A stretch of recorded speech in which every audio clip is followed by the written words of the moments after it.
लहान सहान गोष्टींना डिप्रेशन म्हणून स्वतःच्या आयुष्याची वाट लावून घेणाऱ्या लोकांनी एकदा फक्त भगवान श्री रामांना समोर आठवा. समस्त त्रिभुवनाचं स्वामित्व ज्या रामचंद्राने मिळणार होतं, संपूर्ण संपदा, संपूर्ण राज्य दुसऱ्या दिवशी हातात येणार होतं. आणि अद्या रात्री स्वतःच्या वडिलांनी बोलवून सांगितले की रामा, तुला उद्या राजासन्न मिळता, तुला वनवास भोगायला होणार आहे.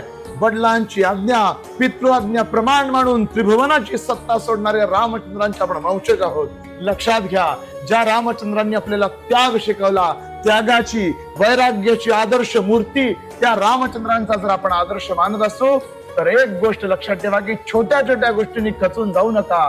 लहान सहान गोष्टी डिप्रेशन मानून आयुष्याची वाट लावून घेऊ नका. ज्याला आराध्य म्हणता, ज्याला स्वामी समर्थ म्हणून सगळ्या गोष्टींना समर्थ मानता, त्या समर्थांच्या चरणी लीन व्हा. महाराज सगळ्यावर उत्तर देतील.